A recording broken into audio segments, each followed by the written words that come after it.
cualquier tipo de página web, etcétera. E inclusive cuando no lo hacemos. Es decir, cuando no entramos a ningún tipo de aplicación tecnológica o de página web, también generamos información. Cuando vamos a los centros comerciales y compramos una cerveza. Cuando vamos a la farmacia y compramos una pastilla. Cuando vamos al banco y retiramos dinero y pedimos un préstamo. Todo aquello, cuando salimos a la calle y las cámaras de ciudadanía te filman y podrían hacer, como hacen en algunos países, reconocimiento facial y saber dónde estás, en qué lugar de la ciudad te encuentras, ¿no? Todo eso ya se está haciendo, no es nada del futuro, es una realidad. Pero esto que les he mencionado es el incremento de datos. Es decir, con esto yo obtengo datos. ¿Pero qué es un dato? Un dato es un conjunto discreto de factores objetivos sobre un hecho real. Un dato no dice nada sobre el porqué de las cosas y por sí mismo. Tiene poca importancia o ninguna relevancia a propósito. Es decir, yo voy a mi SQL o a mi Oracle, hago una descarga de datos y tengo ahí mis tablas y ya. Eso es un dato. Hasta ahí yo tengo datos. Una vez que yo hago un procesamiento, es decir, y tengo una idea de qué campo voy a sacar, de qué registro, desde qué fecha, estoy convirtiendo esto en información. Con información, ¿no? Hago mis gráficos de barra, mis gráficos de pastel que le dicen, o mis gráficos de series de tiempo, y voy a tener información. Entonces, la información, a diferencia de los datos, tiene significado, relevancia y propósito. Es decir, yo lo hago para algo, y ya sé para qué estoy haciendo esto, ¿no? El dato es simplemente extraerlo y tenerlo allí. Es como que yo me compro un libro, me compro 10, me compro 20 y nunca las leo, ¿no? Y los tengo ahí un dato en realidad no sirve de mucho si es que no es procesado y es transformado en conocimiento, ¿no? Cuando este dato se transforma de dato a conocimiento, es recién cuando adquiere valor. Entonces, el conocimiento es una mezcla de experiencias, valores, información y saber hacer que sirve como marco para la incorporación de nuevas experiencias e información y es útil para la acción, es útil para la toma de decisiones. Es decir, una vez que yo tengo este conocimiento, reconozco estos patrones, puedo tomar decisiones para la empresa, para la investigación que estoy realizando, para los objetivos en general que yo tenga en la sociedad, ¿no? Etcétera. Entonces, ¿qué hacemos con los datos? Resumiendo un poco esto, ¿qué hacemos con los datos? El progreso y la innovación ya no se ven obstaculizados por la capacidad de recopilar datos, ¿no? Habíamos visto que ahora se pueden obtener datos muy fácilmente, hay cada vez más. Pero esto puede ser contraproducente porque nos puede llegar a abrumar, ¿no? A veces uno entra a la internet y encuentra un montón de información y quiere enterarse de algo, pero ve páginas fake, ve páginas que tergiversan las cosas, ve páginas que en realidad dicen la verdad, o ven páginas que informan de verdad. Entonces, a veces tanta información crea desconcierto. Lo importante de esto es extraer el valor de los datos y convertir los datos en conocimiento, como habíamos dicho. ¿Y cómo hacemos esto? Pues para eso existen técnicas de estadísticas y matemáticas como el Machine Learning, ¿no? Entonces, ¿qué es el Machine Learning? Es una rama de la inteligencia artificial que consiste en enseñar a las computadoras a resolver problemas analizando un conjunto de datos, aprendiendo de ellos y posteriormente utilizar esta experiencia para resolver el mismo problema en nuevas situaciones. La ciencia de datos es un área muy grande y que me encanta mucho. Me gusta, me apasiona, pero miren que el Machine Learning es solamente una parte, que incluye la computación, el manejo de ordenadores y las estadísticas y matemáticas, ¿no? También hay otras partes que también podríamos explicar en algún otra edición del Congreso. Si me invitan gustoso, podemos hablar de Big Data, de simulaciones, de investigación operacional, o de cualquier otra área que conforma la ciencia de datos, ¿no? Y la aplicación al negocio, que es importante también, la parte de gestión, porque tú puedes obtener datos, pero ¿cuándo tomas la decisión? Tú puedes tener los patrones, puedes tener el conocimiento, pero también está la parte de gestión para saber qué decisión tomar con ese conocimiento obtenido, ¿no? ¿Qué es lo importante y qué es lo que cambia? Lo que cambia, lo que optimiza, lo que mejora y lo que empeora también algunos procesos, ¿no? Ejemplos. Por ejemplo, los bancos, ¿qué pregunta podrían hacerse? ¿Debo ofrecerle una hipoteca a este cliente? Es una pregunta que podría hacerse en los bancos, ¿no? En los créditos entran muchas solicitudes, se le evalúa a cada cliente, a veces se hace de forma manual, ¿no? Se le sienta al cliente en la mesa y se le pregunta, y se le hace llenar un formulario, ¿no? Y al final se confía mucho en el criterio del evaluador, pero esto se puede automatizar, ¿no? Tú metes esta información, tienes un histórico de datos de clientes aceptados y rechazados y que han pagado antes, que han pagado correctamente su deuda. Ingreso esta información de un nuevo cliente y voy a obtener la respuesta con una probabilidad de que se me va a pagar o no. Los supermercados generalmente trabajan con reglas de asociación, ¿no? Cuando mis clientes compran huevos, cogen también aceite, hay una relación entre eso. ¿Por qué lo hacen? ¿Qué edad está haciendo esto? ¿Son hombres, son mujeres?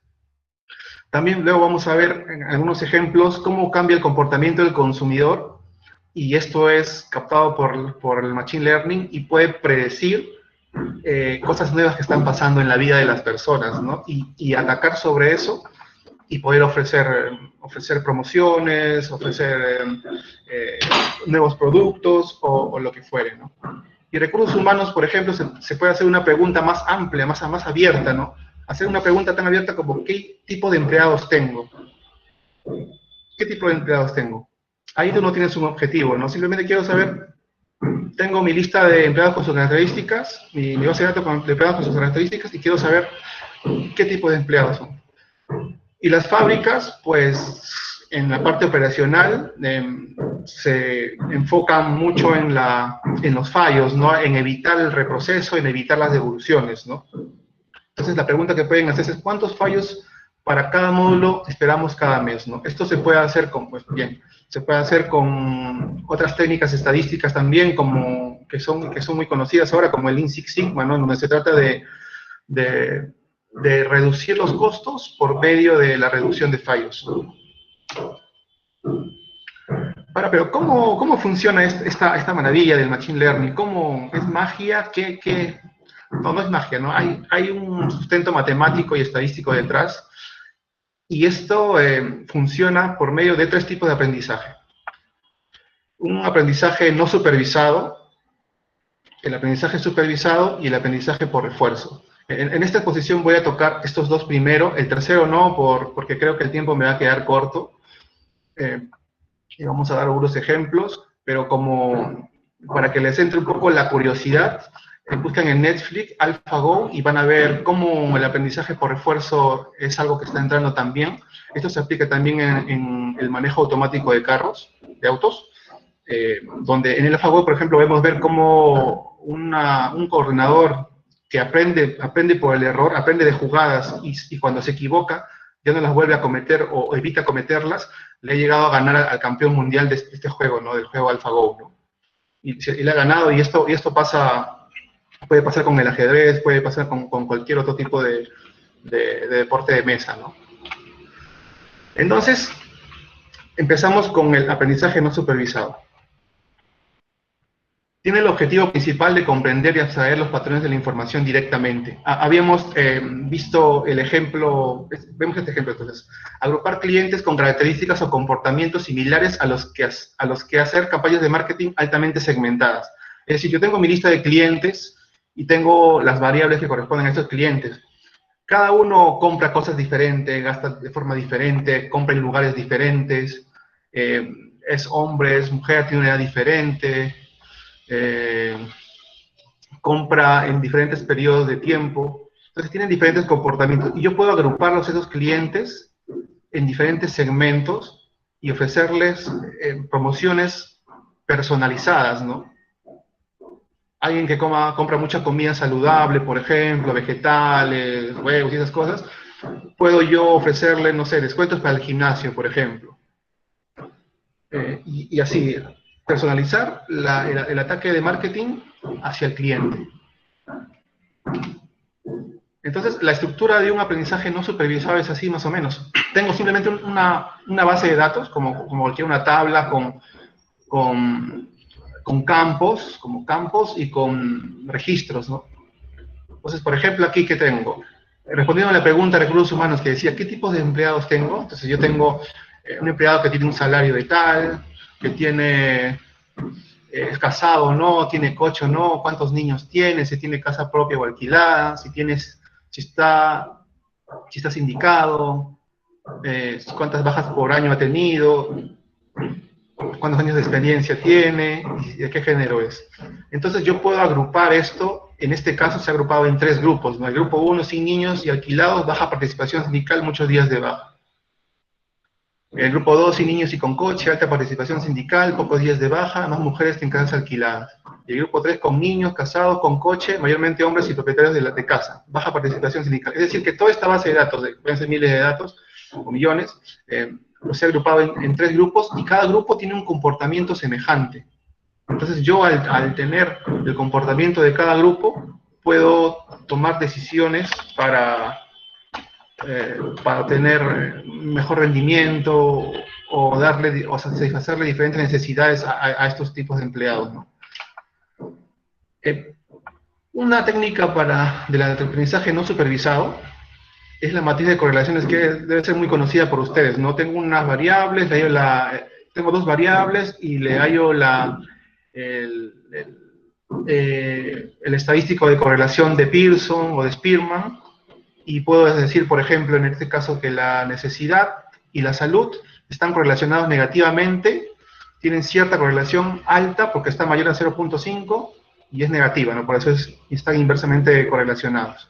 O puedo decir aquí que estas 2 variables, sick time y easy, tienen un 0.65 de correlación, es decir, que están correlacionados positivamente, es decir, si sube este sick time, también había una tendencia de que suba el IASI, ¿no?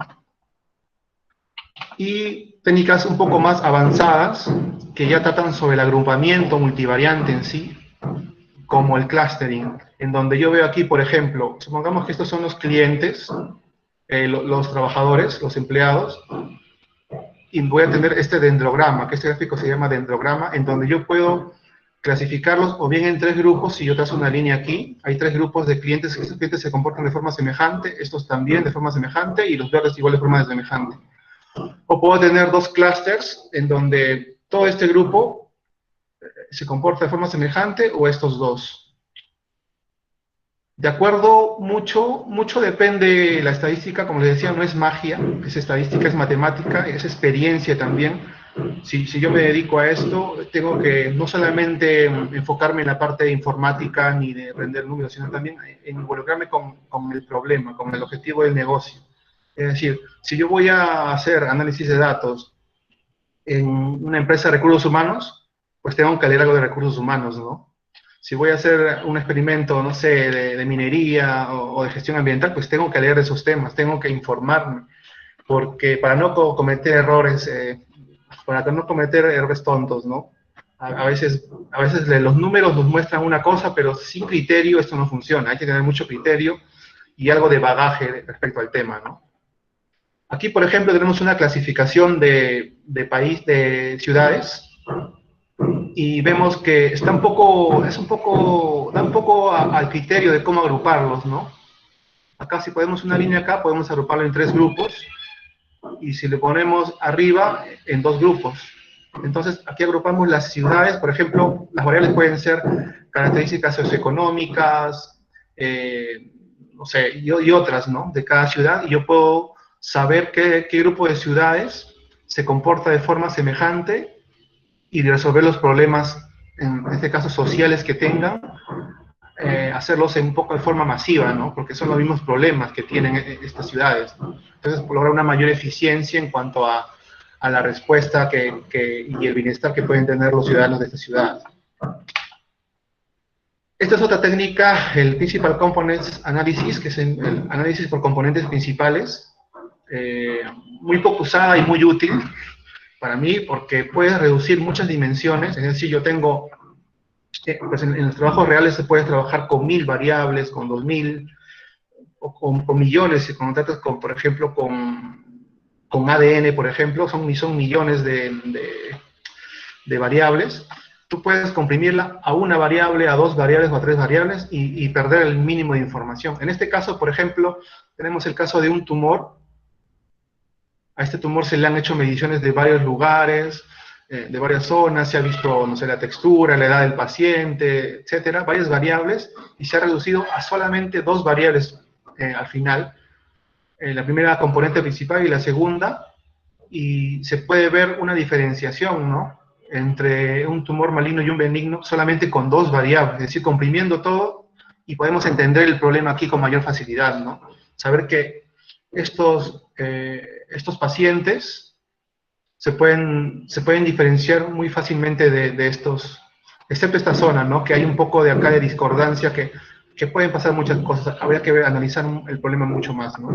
Pero a simple vista se puede ver que sí se discriminan bien, se puede hacer diferencias, ¿no?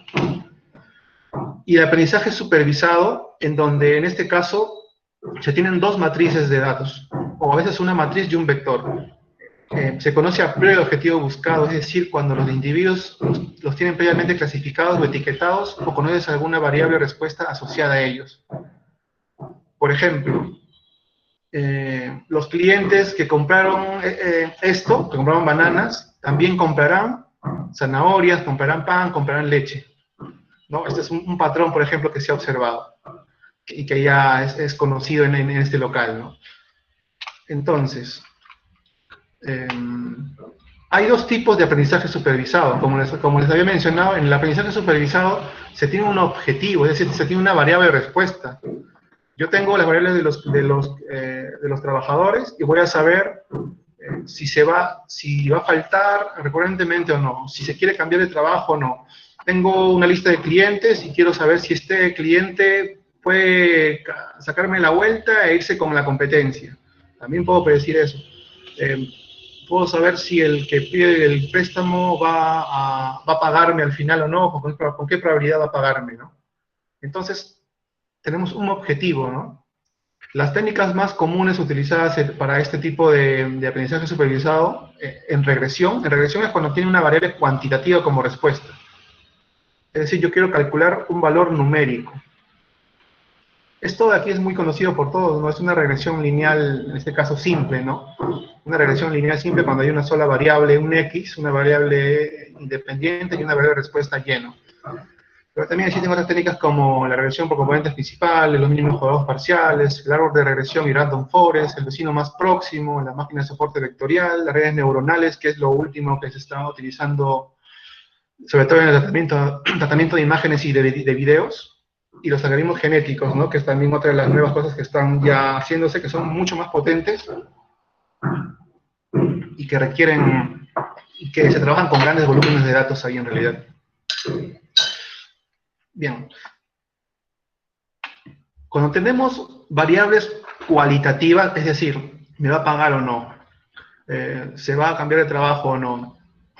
¿Va a comprar esto o no? Se le llama clasificación. Las técnicas más utilizadas son la regresión logic, que es la regresión logística, que quizás la hayan escuchado algunos, que es la más conocida, que se utiliza mucho en las tesis y en trabajos de investigación de laboratorio, a veces, igual que la regresión lineal múltiple. El análisis discriminante también es otro conocido, el PLS discriminante, los árboles de clasificación, random forest, vecino más próximo, naive Bayes, máquina de soporte vectorial, las redes neuronales y algoritmos genéticos.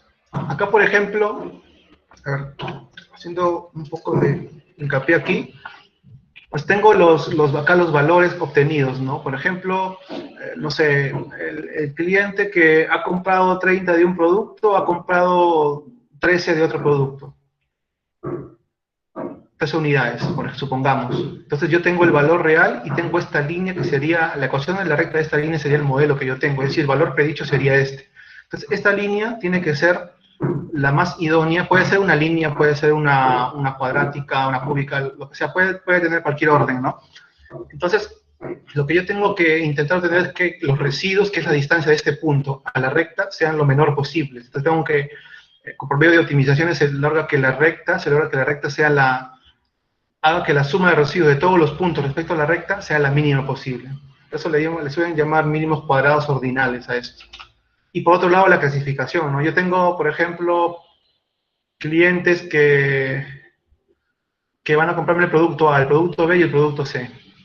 Entonces, esto de aquí es una máquina de soporte vectorial, que es esto, en donde yo utilizo vectores, como en este caso, que puede ser una línea, puede ser una superficie o cualquier forma matemática espacial, que pueda dividirme los segmentos. Por ejemplo, si yo veo una nueva observación y se posiciona aquí en este punto, me va a decir que corresponde a esta área y por tanto va a ser de color, va a comprarme el producto B, ¿no? Si se pone aquí el producto C y se pone aquí el producto A, ¿no? Y si se pone en el punto medio, pues ahí tengo unas probabilidades muy bajas, ¿no? Probablemente 33.3 para cada clase, ¿no? Entonces, esa técnica se utiliza para eso. La estructura de esto, como les había dicho, hay variables explicativas, X, y hay una variable Y. Por ejemplo, aquí tenemos, respondiendo a la pregunta del inicio de los ejemplos, ¿debo ofrecer una hipoteca a este cliente? Entonces tenemos el código del cliente, que esto no lo ingresamos a modelo, es un código aleatorio. Tengo el crédito que está solicitando en años, tengo el crédito a euros, el crédito que está pidiendo, el salario que gana, si tiene casa o no, tiene cuentas adeudadas, y si ha devuelto el crédito o no anteriormente, ¿no? Todos los clientes en experiencia de la banca, ¿no? Entonces, con esto yo hago el modelo y luego con esto tengo que predecir si es que sí va a devolver el crédito o no va a devolver el crédito. ¿Y cuál sería el patrón en este caso? Si tengo cuentas adeudadas mayores a 0, la devolución del crédito sería igual a no, es decir, que no me va a devolver el crédito, ¿no? Y si tengo cuentas adeudadas igual a 0 y el salario mayor a 2.500 o el crédito es mayor a 10, la devolución del crédito va a ser positiva, ¿no? Como vemos aquí, la variable más importante es las cuentas adeudadas que tiene el cliente. Basta con que tenga más de una cuenta adeudada, ya no le voy a dar crédito en este modelo, ¿no? En este modelo, no siempre. Acá tenemos una técnica del vecino más próximo, en donde, por ejemplo, acá tenemos los clientes que no van a recibir crédito y los clientes que sí van a recibir crédito, que son los rojos, ¿no? ¿Y qué pasa cuando llega un nuevo? ¿Cómo funciona esto? ¿Qué pasa cuando llega un nuevo cliente, que es el verde? ¿Cómo lo clasificaría?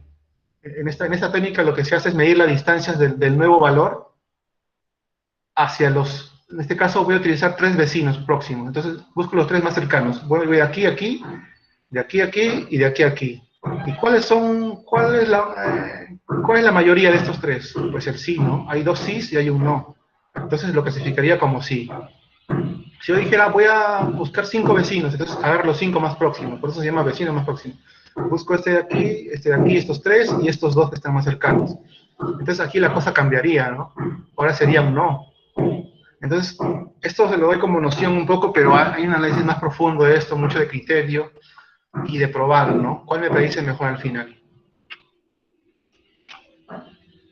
Esta es una máquina de soporte vectorial, esta es una pues, de 3 dimensiones, la que les mostré al inicio era de 2 solamente. Aquí, por ejemplo, tenemos 3 clases, ¿no? A, B y C. ¿Y cuál sería la mejor? No, tenemos 2 clases, A y B. El no, que era el azul, y rojo, que era el sí. ¿Y cómo puedo separar? ¿Cómo puedo hacer que se separen esto? ¿Cómo puedo buscar un vector o algo que separe estas 2 clases? Pues hago una superficie, ¿no? Basta con una superficie plana. Puede ser también una cónica, puede ser cualquier tipo de superficie que me separe, pero en este caso se ha optado por una plana que me separa muy bien, ¿no? Lo que está al otro lado de este plano se clasificarán como sí y los que están debajo como no. Y cuando ingrese más datos se va buscando su posición en el espacio, ¿no? Es un dato nuevo, si está arriba, sí, si está debajo, no. Bien, aplicaciones. Vamos aquí a ver unos casos que he encontrado que son nuevos respecto a las aplicaciones de esto, ¿no? Por ejemplo, 4 compras con la tarjeta bastan para identificar a cualquier persona. Es decir, ya no necesitan tu DNI, ya no necesitas que cuando vayas al supermercado prendas tu DNI y digas quién eres para que te ofrezcan las ofertas, ¿no? Ya basta con que hagas 4 compras, pueden saber qué persona eres, quién eres, ¿no? Identificarte. Esto pueden descargarlo de aquí, está la dirección, y esto también está publicado incluso en esta revista. La dirección está aquí debajo, pero yo no la veo, pero Está aquí debajo en sizemap.org. Pueden leerlo más a detalle, pero en resumen, se han considerado 3 cosas. La identificación por el número de compras, la identificación por el poder adquisitivo, que esto conlleva a saber cuál es el precio promedio que ha tenido la persona que ha comprado. La media, por lo que vemos, es un poco de entre 10 y 100, ¿no? Y podemos ver la intertransacción en distancia, ¿no? Es decir, en qué puntos ha comprado y también cada cuánto tiempo ha estado comprando, ¿no? Y el sexo, ¿no? Porque el comportamiento de personas en la compra es muy diferente, ¿no? Es muy diferente de acuerdo al sexo. Otro ejemplo, por ejemplo en que el algoritmo se enteró antes que el padre de que la hija estaba embarazada, por ejemplo. Se hace un modelo de predicción de clientes embarazadas por medio de sus patrones de compra.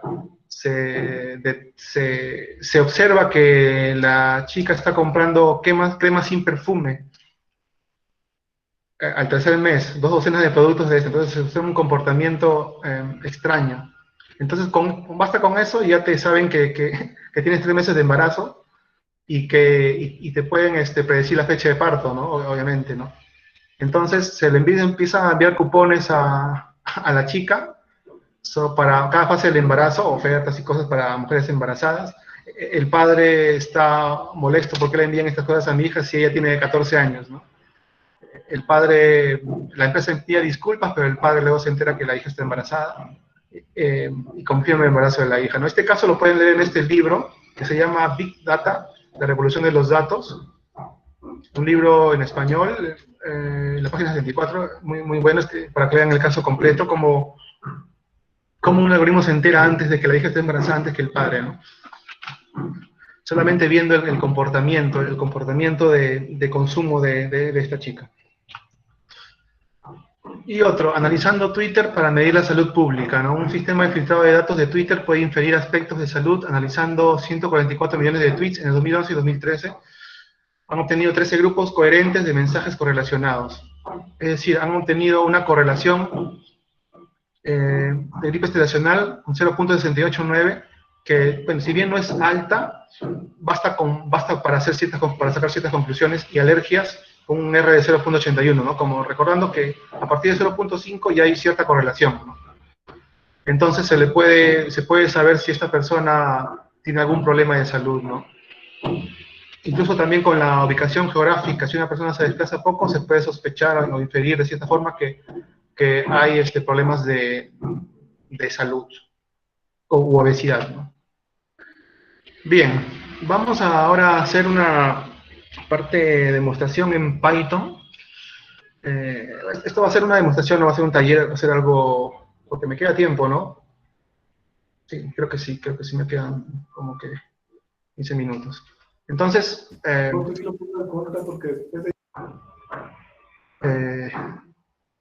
escucho? ¿Alguien está hablando? Vale. Pues Python se puede ejecutar en la nube, ¿no? Basta con que entra a Google Drive. ¿Se ve mi pantalla? Sí, profesor. Vale, entonces, pues, no les he mencionado, pero hay varios programas para hacer este tipo de análisis, ¿no? Python, R, Stata, SAS, hay infinidades. Hay incluso online, pero voy a utilizar Python porque es muy fácil de acceder. Ya usualmente se utiliza Jupyter o Anaconda para hacerlo, pero también se puede hacer desde la nube, ¿no? Basta con que lleva a Google Drive, entra a mi cuenta. Todos tienen Google Drive, ¿no? Todos aquí hacen sus trabajos de Word, PowerPoint, ¿no? Entonces me voy a Nuevo y me voy aquí a Más y voy a Google Collaboratory. Si no lo tienes que ir un poco más abajo y pones conectar más aplicaciones. Si no lo tienes ya habilitado, como yo lo he tenido porque lo uso, pones Collab y te va a salir Collaboratory. Acá lo instalas. Yo ya lo instalé, por eso ya está puesto. Entonces, eso, recuerden, si no, Nuevo, más aplicaciones. Si no lo tienes, buscas Collab.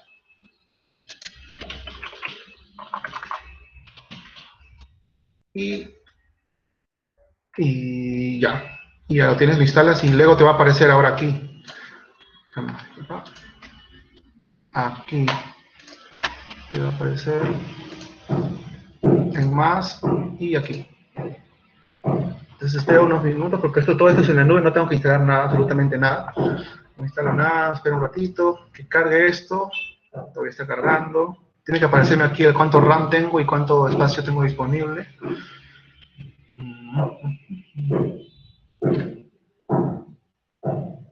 Bien, pues esta es una interfaz para desarrollar Python, ¿no? Como cualquier archivo de Word, pues vamos a tratar un caso de diabetes. Entonces voy a poner diabetes. Es un caso de diabetes.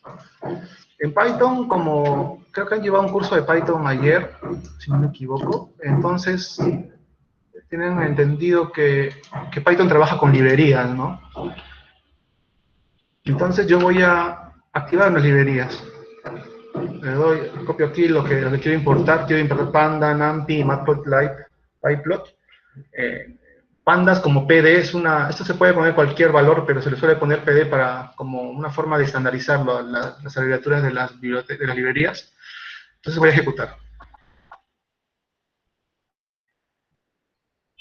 Voy a ejecutar. Esperamos un ratito que termine.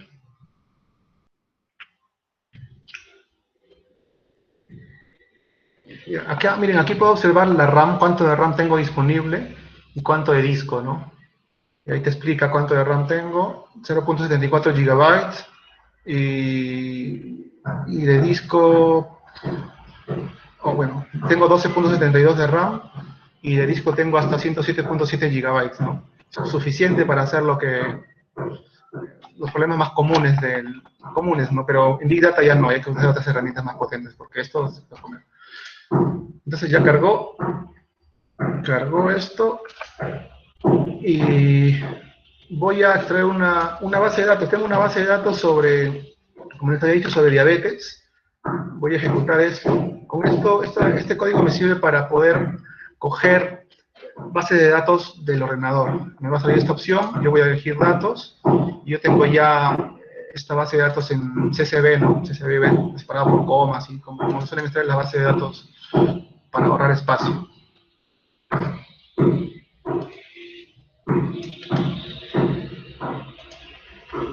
Listo, ya me descargó.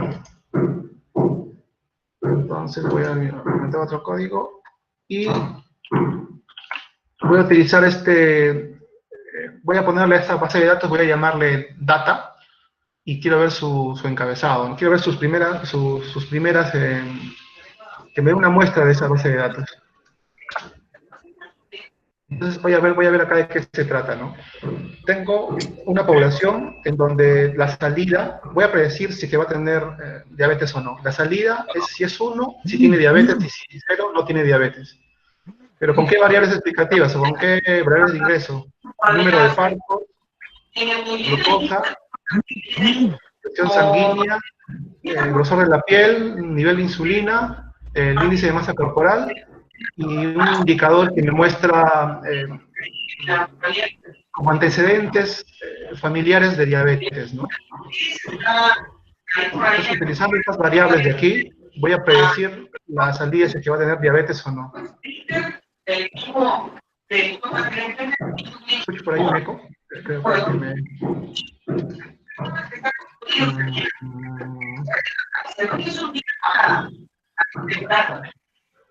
Bueno, seguimos. Entonces, quiero ver de qué dimensiones es mi base de datos. Pongo data shape y veo que mi base de datos al final tiene 768 filas y 9 columnas, ¿no? Vamos acá 9 columnas. Y ahora, voy a ver ahora qué tipos de variable tengo. Como les mencionaba, es importante empaparse mucho del dato, de qué estoy haciendo, que no solamente son filas y columnas, sino hay que ver de qué trata, ¿no? Entonces vemos que tenemos variables, esto ya lo deben conocer, ¿no? Enteras y variables con decimales, ¿no? Los int y los floats. Vemos que el índice de masa corporal y los antecedentes de diabetes tienen decimales, ¿no? Entonces vemos ahí las variables y el tipo de variables que son. Y de forma univariante vamos a ver de cada variable, ¿no?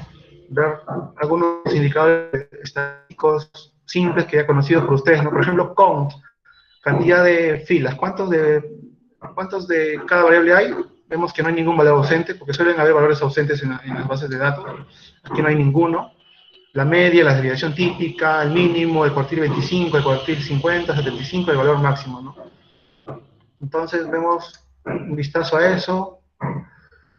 Luego vamos a contar cuántos de esta base de datos, cuántos tienen diabetes y cuántos no. Entonces hago un conteo. Y vemos que cero, que es los que no tienen diabetes, son 500, y 268 sí tienen diabetes, ¿no? Vamos a observar ahora las correlaciones que les había mencionado antes. Vamos a ver una matriz de correlación entre estas variables. Entonces, vemos acá, por ejemplo, la correlación más alta de 0.46 entre glucosa y si tiene diabetes o no, ¿no? A simple vista podemos ver que hay una relación, ¿no? Pero esto es de forma univariante, como les decía, esto es algo básico todavía. Y podemos ver también la distribución de cada variable, cómo se están comportando. Vemos aquí, por ejemplo, que normales, por ejemplo, el índice de masa corporal tiene distribución normal, quizás esta glucosa con un poco de asimetría negativa, pero nada que extraño tal vez, ¿no? Por ejemplo, acá, bueno, sí extraño, sí, miren, por ejemplo, acá, tenemos gente con muy alta glucosa, tenemos embarazadas que han tenido 15 hijos, por ejemplo. Son casos atípicos, pero que existen, ¿no? Entonces podemos ver todo eso aquí. Luego, vamos a ver ahora justamente eso, los atípicos, de una forma más detallada, utilizando diagramas de cajas, ¿no? Acá vemos los atípicos superiores. Estos son los que tienen 15 hijos o más. Están por de los 15. Y podemos ver también la matriz de correlaciones, pero ya de una forma diferente, ¿no? De una forma diferente pintada, ¿no? Donde el color amarillo significa una correlación de 1, y mientras más claro se vuelve más positivo, hay una correlación directa, es decir, ambos tienden a subir, y mientras más oscuro una correlación negativa, es decir, ambos tienden a bajar. Luego, voy a sacar algunos valores, los valores de X, es decir, voy a separar X de Y, o sea, voy a separar solamente las variables explicativas, y luego Y voy a tenerla en otro lado, y voy a imprimirlo. Es decir, estoy separando la matriz, estoy haciendo esto. Como esta es la salida, lo estoy separando porque voy a hacer una predicción, voy a sacar este Y a un lado, y todas estas variables en una matriz, en otro lado. Entonces tenemos aquí, solamente impreso el Y. Y luego voy a hacer como una especie de... primero voy a descargar las librerías que necesito, que son estas dos. Y voy a hacer una purga de variables. Es decir, voy a sacar qué variables, por este método del chi cuadrado, voy a sacar qué variables serían más importantes para hacer las predicciones, para hacer la predicción de diabetes. Entonces voy a sacar las que tienen valores mínimos, las voy a eliminar. Por ejemplo, sabemos que este es 0, 1, 2, 3, 4, 5, 6 y 7, ¿no? Entonces las que tienen menor, que serían 6, 2 y 3, voy a sacarlas y me voy a quedar solamente con 0, 1, 4, 5 y 7, las variables 0, 1, 4, 5 y 7, ¿no? Me voy a quedar con esas, que son las que hacen mejores predicciones.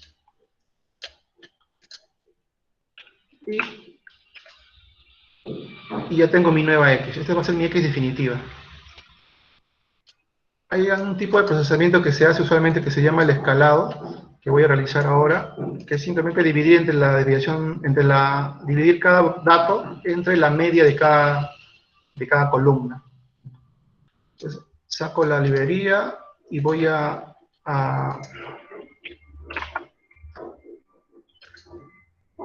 escalarlo. Entonces, esta es mi X definitiva. Ahora sí, esta es mi X definitiva. Y voy a, ahora sí, irme de lleno a la predicción. Como ven, hay un paso entre la data y empezar a hacer las predicciones. He hecho todo esto porque hay que ordenar la data. Las datas no te vienen así listas para usar. Incluso vienen un poco más trabajosas, solo que he tratado de abreviar un poco, ¿no?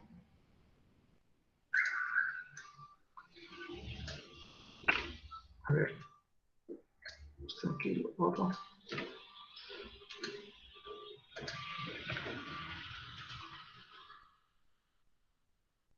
Ya, entonces descargo esas librerías. Y ahora sí voy a separar mis datos de entrenamiento y validación. ¿Cómo funciona esto? Pues tengo X de entrenamiento, X de prueba, Y de entrenamiento, Y de validación. Yo utilizo X de entrenamiento y Y de entrenamiento para con eso hacer el modelo. Y luego lo compruebo con el X de prueba y el Y de prueba. Es decir, agarro el modelo, ingreso los X de prueba y voy a tener los valores de prueba predichos y voy a hacer una comparación. Si me está prediciendo bien o me está prediciendo mal, ¿no? Vamos a empezar con la regresión logística. Quizás sea conocido por ustedes. Entonces, para eso tenemos que descargar la función Logistic Regression de la librería sklearn Linear Model. Al modelo le hemos llamado al modelo le hemos llamado modelo. Hemos ajustado los X de entrenamiento con los Y de entrenamiento para hacer el modelo y vamos a predecir los Y utilizando ese modelo. Vamos a predecirlos y compararlo con los X de prueba, ¿no? Vamos a compararlo con los Y de prueba. Entonces, ejecutamos y tenemos aquí los datos de entrenamiento observados, es decir, los reales, y los predichos. Y tenemos que comparar, ¿no? Si este tuvo diabetes, este también tuvo diabetes, entonces predicho bien. Hemos predicho bien. Acá también, 0 y 0, 0 y 0, 1 y 1, 0 y 0, 1 y 1. Todo, por ahí debe haber algún error seguramente, o sea, donde por ejemplo aquí, hemos predicho que no tiene diabetes, pero sí ha tenido diabetes. ¿Sí? Perfecto, no tiene sus errores. Basta con que tenga 0.5 más de 0.5 de acierto y ya en dinero, en vidas salvadas, es bastante, ¿no? Y vamos a utilizar una forma de medir esto, que es la matriz de confusión. En la matriz de confusión yo voy a tener el resumen de los que les he mencionado, donde la diagonal son los valores que se han predicho correctamente y la diagonal principal, si vemos esto como una matriz, y la otra diagonal como los valores que se han predicho erróneamente. Pero si queremos un reporte que ya considere esto, tenemos las métricas, ¿no? El accuracy, tenemos el 0.79, es decir, que 79% de la matriz de prueba se ha predicho muy bien, que eso es muy bueno, ¿no? Es bastante. Y así pudimos ir probando con otras técnicas, como por ejemplo vecino más próximo, que les mencioné, esa en que define los vecinos y luego de que está más cercano, lo clasifica como tal. Hacemos lo mismo, entrenamiento y predicciones. Sacamos la matriz de confusión de esa técnica y vamos a obtener el reporte de clasificación.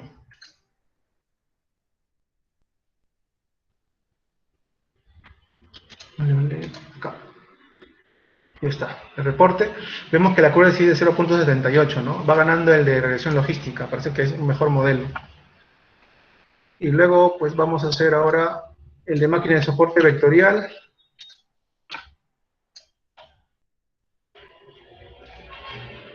Y vamos a hacer un poco ya de frente, ¿no? De frente el resto. Tenemos ahí los datos de entrenamiento, los datos de la predicción. Pero esto lo hacemos ya un poco más rápido. De confusión y el reporte, que es lo que nos interesa, ¿no? Tenemos la matriz de confusión y tenemos que el 0.67 han sido bien predichos. Ahora, no siempre hay que dejarse llevar por esto, porque también depende de cuántos falsos positivos y falsos negativos tenemos.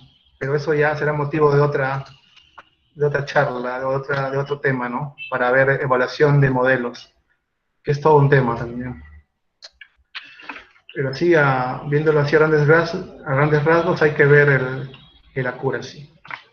Utilizamos el Naime Bayes, que es otra técnica de Machine Learning, de predicción, y tenemos todo de frente ahora, lo he hecho un poco rápidamente.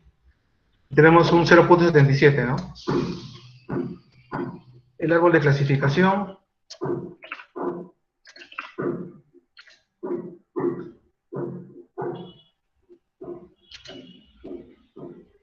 ¿Qué pasó?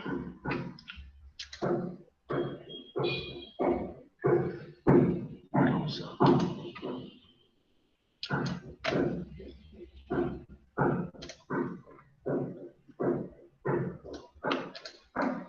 Creo que me faltó algo al inicio, al final, ya está. Entonces tenemos el árbol de clasificación y tenemos el de 0.76.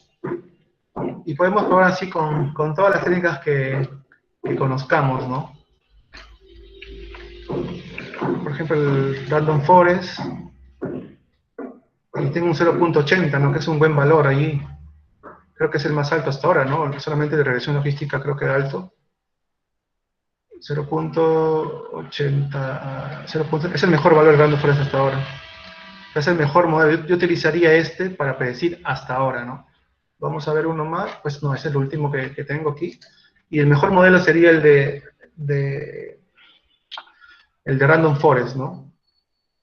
Que predice el 80% de los, en media, no exactamente, pero el 80% de los valores que ingreses van a ser bien predichos.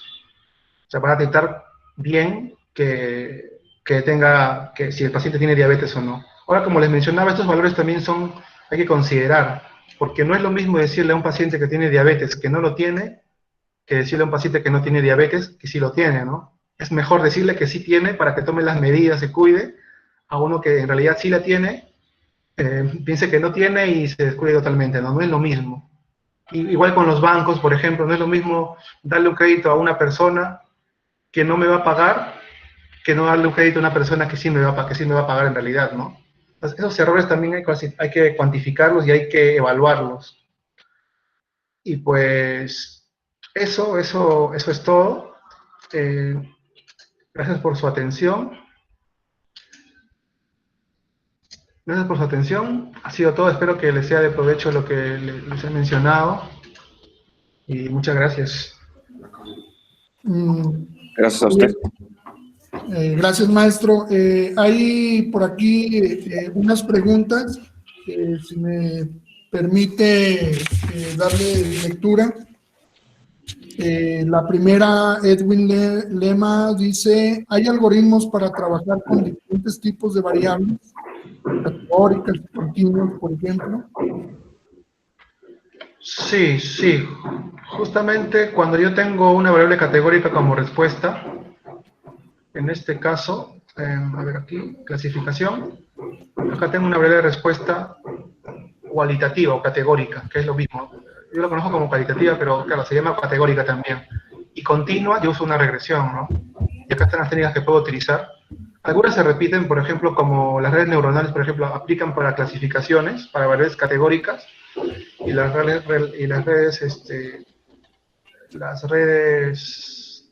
¿dónde están? Las redes neuronales también sirven para regresiones, ¿no?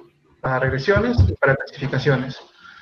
Ahora, en la respuesta, ahora en las X, o sea, es decir, en X también puedo tener variables categóricas, también puedo hacerlo. Aquí, por ejemplo, tenemos las variables categóricas. En el ejemplo no teníamos puras cuantitativas, pero podemos tener. Para eso hay que crear variables ficticias. Variables ficticias, si quieres investigar un poco más de esto, busca variables dummy o variables ficticias y vas a enterarte cómo una variable categórica o una categórica la puedo volver cuantitativa y puede ingresar al modelo. Eso se hace un proceso pequeño, pero se puede hacer. Inclusive yo puedo tener varias Y's también, o sea, no solamente una Y respuesta, puedo tener una matriz como respuesta.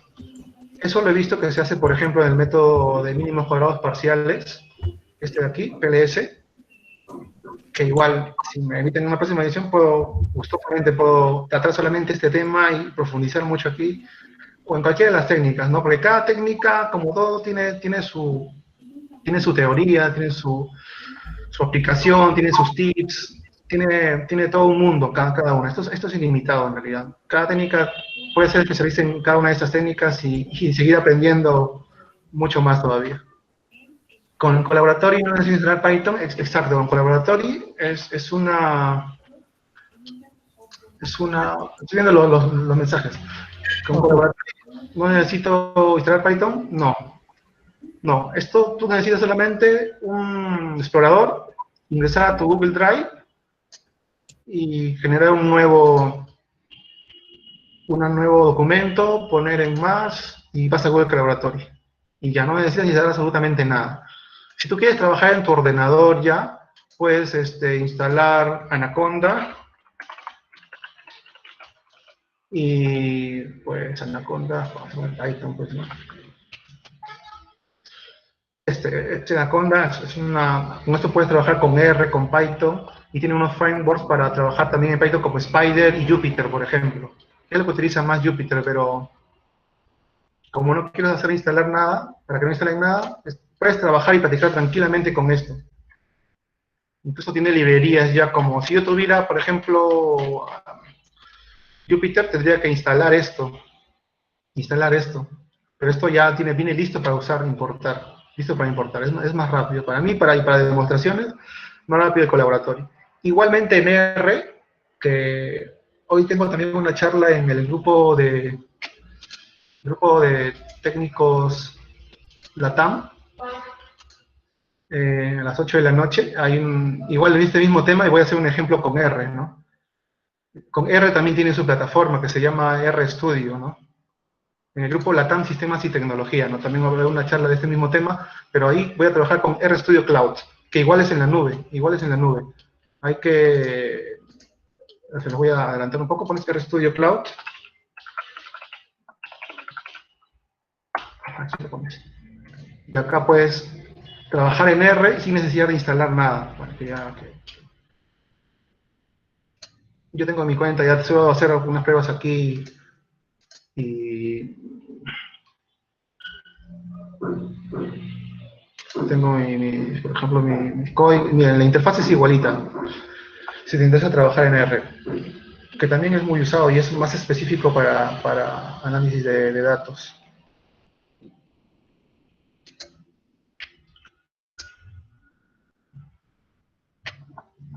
Vale, mientras va cargando, vamos a responder la otra pregunta. Edwin Lema me pregunta, ¿qué variable se refiere con X y Y? Vale, creo que no le he explicado muy a detalle, pero X son las variables explicativas y Y son las variables respuesta. Es decir, con estas X, yo voy a predecir Y. Con esta información del cliente, yo voy a predecir si me devuelve el crédito o no. Así funciona esto. Entonces, en el ejemplo hemos predicho con sus características de medición de glucosa, de presión sanguínea, de grosor de piel, hemos predicho si es que va a tener diabetes o no. O sea, el X era toda esta matriz de estas 8 primeras variables, y el Y era el outcome, la salida de que si va a tener diabetes o no. Creo que van a compartir la grabación de esta conferencia, sí, por cuál medio. Eso no tengo idea. Vale, y eso... y el RStudio Cloud, por ejemplo, lo tenemos aquí. Mira, el RStudio Cloud es igual a la interfaz que cuando tú instalas RStudio, lo tienes allí. Inclusive puedes cambiar de versión automáticamente. Mira, todas las versiones que tengo. Si yo lo tuviera en un ordenador, tendría que instalar cada versión, porque a veces las librerías dependen mucho de la versión. Pero acá yo accedo a todas estas versiones con un solo clic. Me cambio la 3.13, por ejemplo. Y con un clic ya cambié de versión. No tengo que instalar el programa nuevamente. Entonces es una gran ventaja que creo que hay que considerar, ¿no? Estoy en la versión 3.1.3 ya. Y cambio a otra y así. Ahora, mira, ya están en la versión 4.0.3, que creo que en la versión de escritorio están en una más, creo, si no me equivoco. Pero está bien, ya tienes muy fáciles las cosas aquí con esta nube. Pues bien.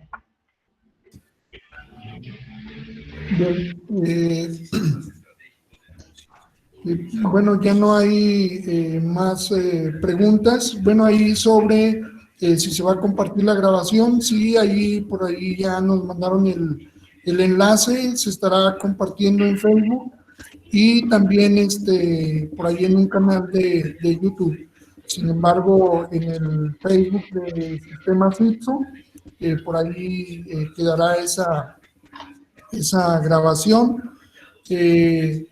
Bueno, recordarle antes de pasar a entregar la constancia al ponente, al maestro Arturo, pedirles a los asistentes que por favor en el siguiente enlace que acabamos de enviar, para que hagan la evaluación de esta ponencia, por favor. Es muy importante el conocer cuál es la opinión que les deja esta ponencia para, en una mejora continua, ¿sí? Por favor, les pedimos que entren ahí ese enlace y contesten esa encuesta. Ahora me permito darle lectura a la constancia, agradecerle, maestro Arturo, que nos haya impartido esta ponencia, sin duda de gran utilidad para quien es estudiante y para quien ya está desempeñando alguna función en el sector productivo. El Tecnológico Nacional de México otorga la presente constancia a el ingeniero Arturo Mártir Noriega como ponente de la conferencia denominada Machine Learning dentro del marco del primer Congreso Virtual Latinoamericano de TI organizado por el Instituto Tecnológico Superior Zacatecas Occidente. Sombrerete, Zacatecas, a 30 de octubre de 2020. Excelencia en Educación Tecnológica, y firma nuestro director general, el ingeniero Pedro Miranda Morales. Entonces, pues bueno, le haremos llegar esta constancia, maestro, y sin duda, pues bueno, lo que aquí nos compartió de gran utilidad, tal vez queden dudas, que pues bueno, ya es como una semillita, ¿verdad?, para seguir adentrándose más en esto. Sabemos que es un mar de información y pues bueno, a seguir aprendiendo, a seguirse preparando. Pues bueno, no me resta más que agradecer. Vaya un saludo y un abrazo a la distancia, maestro Arturo, y a todos los asistentes, pues bueno, que nos acompañaron de diferentes tecnológicos de aquí de la República y de diferentes instituciones educativas de toda Latinoamérica, Ecuador, Perú, Panamá, Venezuela, Guatemala, Bolivia. Entonces, sí les pedimos que por favor ya en lo sucesivo de la siguiente semana llegará a través del correo que hayan registrado la constancia de participación en este congreso. Pues muchas gracias, maestro. Reciba un agradecimiento de nuestras autoridades, el ingeniero Pedro Miranda Morales, por su participación tan destacada en este primer Congreso Virtual Latinoamericano. Y a todos los asistentes, muchas gracias, y a seguir participando de las demás actividades. Bien, muchas gracias por la invitación. Agradecido con usted, con la organización por la invitación, y espero que me sigan invitando para tratar otros temas más. Como lo mencionó usted, este es un tema, esta es la parte inicial de todo. A partir de aquí espero haber un poco incentivado la curiosidad de ustedes para investigar más sobre esto que en realidad es limitado, ¿no? Es limitado. Me pueden escribir a mi correo, ahí lo tienen en la pantalla. Y pues nada, nuevamente agradecido con ustedes y con todos los que han asistido a esta ponencia. Perfecto, pues seguimos en comunicación y sin duda que seguiremos trabajando, maestro Arturo. Por ahí ya platicaremos de estos planes futuros toda esta comunidad, pues bueno, estén atentos porque, pues bueno, habrá noticias de esto. Esto es, ya lo menciona, es el inicio. Muchísimas gracias y pues que tengan un excelente día y un excelente fin de semana.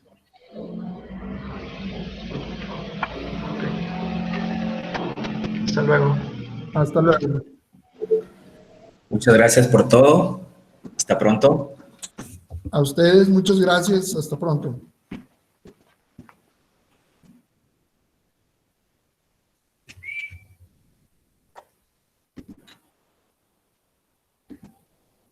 Gracias.